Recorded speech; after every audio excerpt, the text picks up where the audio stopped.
नमस्ते।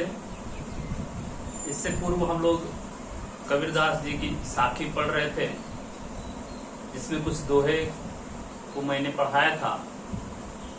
अब अगला दोहा जो इस प्रकार है। सुखिया सब संसार है, खाए अरु सोवे। सुखिया सब संसार है, खाए अरु सोवे। दुखिया दास कबीर है, जागे अरु रोवे। कबीरा जागे अरु रोवे। तो कबीरदास जी इस दोहे में कहते हैं कि सुखिया सब संसार है, खाए अरु सोवे। यानी इस संसार में जितने भी लोग हैं, खाने और सोने में ही व्यस्त है।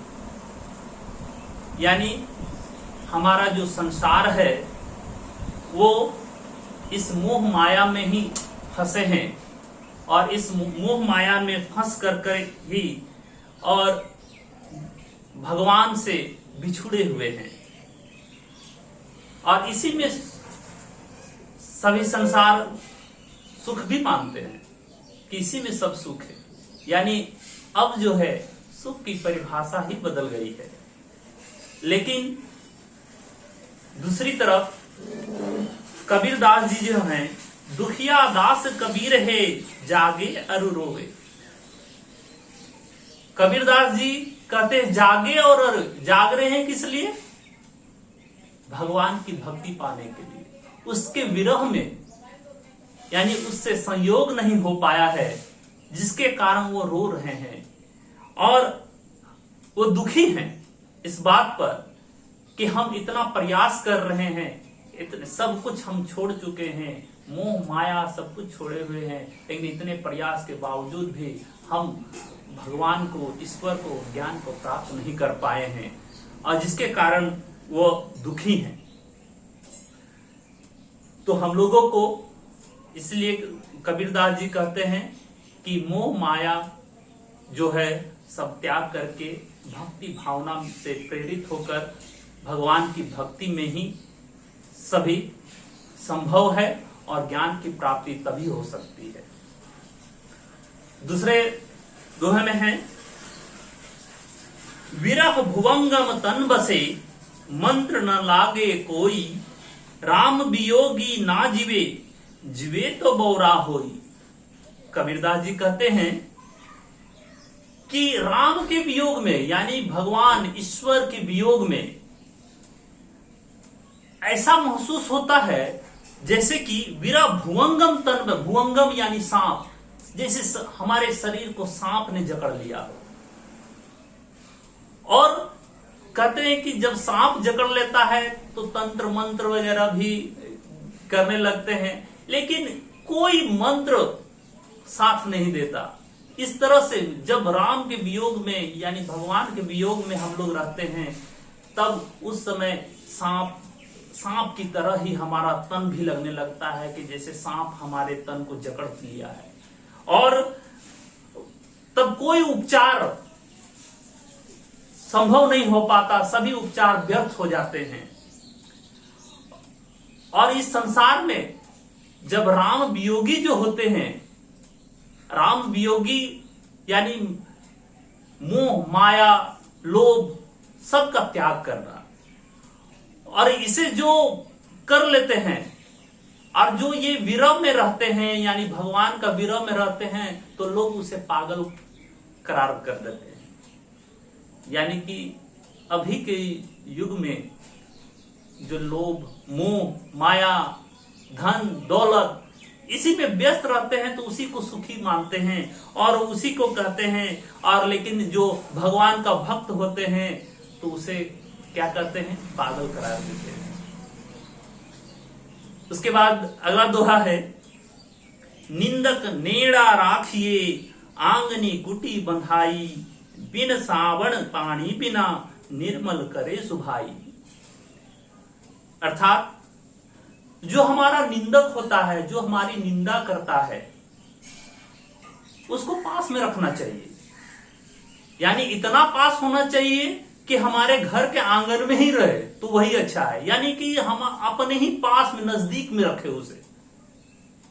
ऐसा क्यों? तो ऐसा इसलिए कि वही निंदक जो होता है वो हमारे स्वभाव के बारे में बताता है कि मैं कैसा हूं। यानी निंदक जो होते हैं हमारी कमियों को ही बताते हैं। और जब हमारी अपनी कमियों को यदि मैं जान लूंगा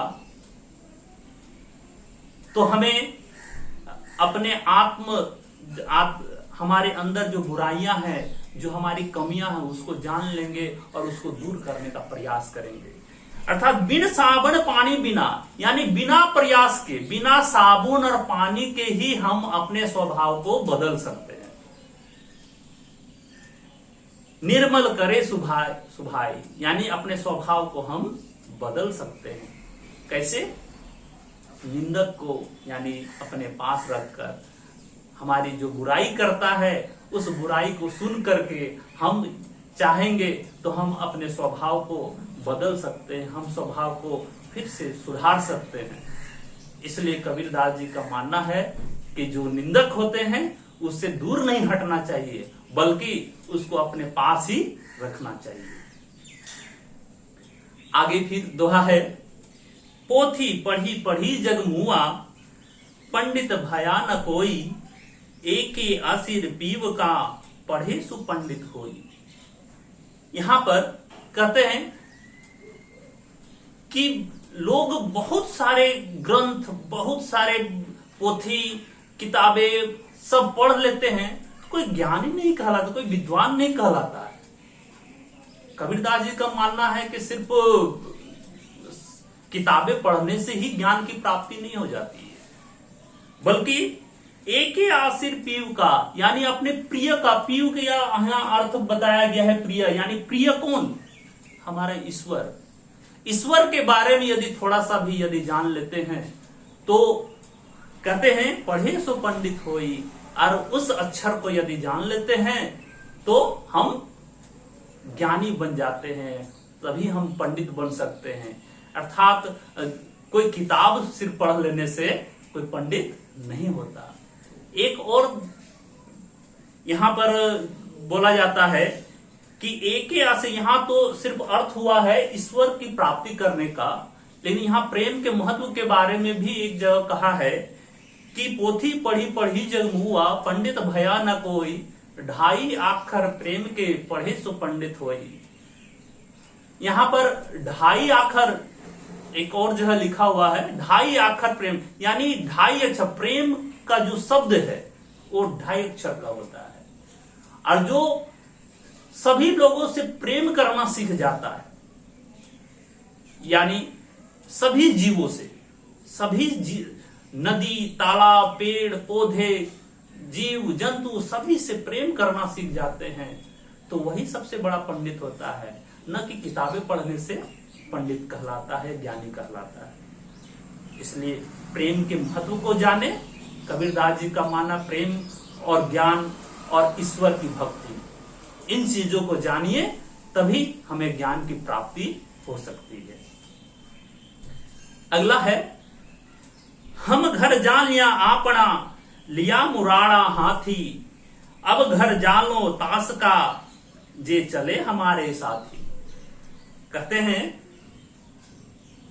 कि यह संसार जो है वो मोह माया में फंसा हुआ है, लेकिन मैं तो मोह माया सब कुछ त्याग दिया हूं। इसे हम घर जा लिया अपना, अपना घर मैं खुद ही जला दिया हूं। यानी मोह माया तृष्णा जो है वो सब कुछ खत्म करके मैं ईश्वर की भक्ति में लीन हो गया हूं। लिया मुरारा हाथी, मतलब मैं ही खुद अपने हाथ से ही जला दिया हूं अपना घर। कहते हैं कि यदि जिसको भगवान की भक्ति करनी हो, जिसको हमारे साथ चलना हो, उसको मोह माया त्याग, इन सभी का मैं खुद से मैं उसे जला दूंगा। उसका जो घर बना हुआ है, जो ताश का मोह माया तृष्णा का जो घर बना हुआ है, ताश रूपी घर, उसे मैं खुद ही जला दूंगा। इसलिए सोच समझकर हमारे साथ चलिएगा। यानी यदि भगवान की भक्ति पानी हो, ज्ञान की प्राप्ति करनी हो, तो सारा मोह माया त्याग करना ही पड़ेगा, तभी हमारे साथ चल सकते हो। और मैं ये कर रहा हूं, लेकिन फिर भी प्रयासरत हूं ईश्वर की भक्ति पाने के लिए, ज्ञान की प्राप्ति करने के लिए।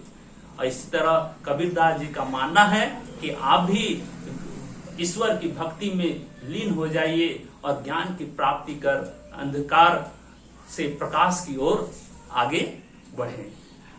और इसके बाद में नेक्स्ट वीडियो में प्रश्नोत्तर, जो महत्वपूर्ण प्रश्न जो है, जो 2021 की बोर्ड परीक्षा में जो महत्वपूर्ण प्रश्नोत्तर है, उसको मैं आप लोगों को बताऊंगा। धन्यवाद।